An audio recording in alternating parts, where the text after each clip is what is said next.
Good afternoon. I'm John Atkinson, and the Phelps family had asked me to reminisce a bit about our good friend Jimmy, brother James Phelps. He was a good man, and all of you that are here know that. And so, after the grief of hearing about his passing, I was just thinking about some things about Jimmy, and he was quite a character, really. And that was pretty refreshing as a young person to see an older person um, with that spirit because it wasn't always so common back then, unfortunately.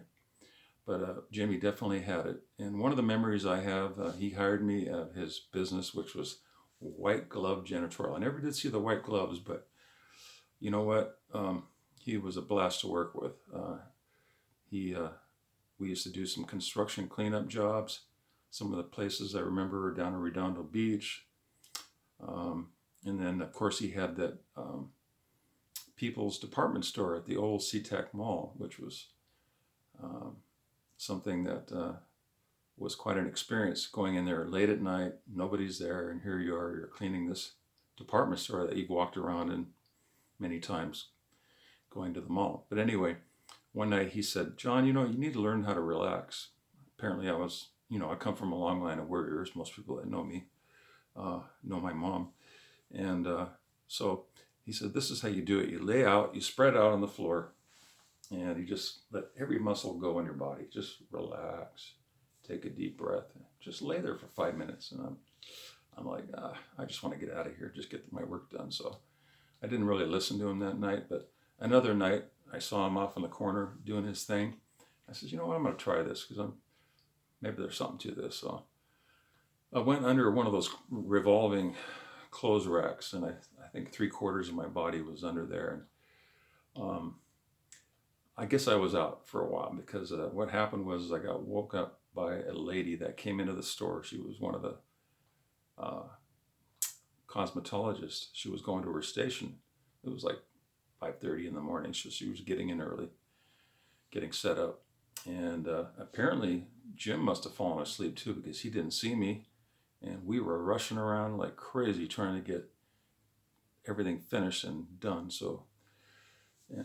But anyway, I thought that was pretty funny. But and then, as often he would do, we would go to Denny's afterwards and have some breakfast.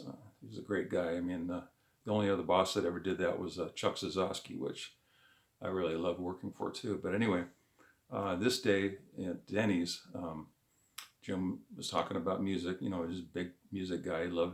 He's always singing and laughing, and I think he was singing Engelbert Humperdinck. I think the family probably know which song it is. I have it on the tip of my tongue, but I can't remember right now. But anyway, he was telling me about a band that he had followed for years from the 50s, from the late 50s, from Australia. And he was very impressed by him. He called them a good bunch of good looking lads, super talented, played many instruments, and they were just getting into disco. And he said they're called the Bee Gees. And I'm like, the Bee Gees? What's a Bee Gee? And he explained to me that these kids grew up singing, and that they were mega talented. And I did recognize a couple of the songs, but I just didn't know the band. I think at that time, Nights on Broadway was out, Jive Talking. I recognized those because I did play guitar and I loved dancing. And but he says these guys are getting into the disco with Andy taking the leads on falsetto, which I didn't even know what falsetto was at the time. But anyway, um, lo and behold, a year later, what do we see? Saturday Night Fever comes out with John Travolta and the boys from Down Under. They did good. They had so many hits, and actually, if I have to think back to the '70s now, it's probably one of my favorite bands. Very talented. So Jim, what was he? Kind of a visionary of sorts? Well, no, but he just appreciated good talent.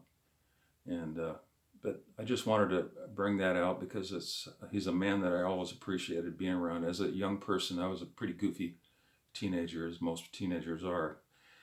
And he always, even when he counseled me, he was a friend. He had that chuckle. I think you guys, I can hear it in the back of my head. How you go, huh, as he was counseling me, and always did it with love. And don't we need more of that today? Isn't that how we're being trained now, to be foremost? Well, Jim was way ahead of his time, and he always he used to come up to me and go, "So Tiger, what do you got planned for this weekend?"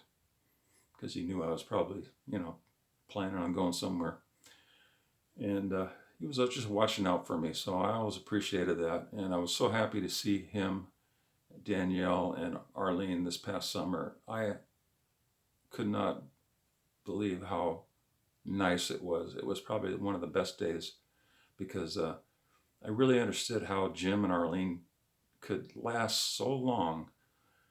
I don't, maybe that sounds funny, but think about it. I mean, they've had some challenges, and but their sense of humor and their positive outlook is amazing. We laughed so hard. My wife fell in love with them immediately, and I thought, my goodness gracious, these people are like, what an example um, for all of us, because getting old isn't easy, and they've done it with grace. So I love you guys. I'll be there with you in the resurrection, guitar in hand, nice bottle of red for good old Jimmy. Take care. Love you all.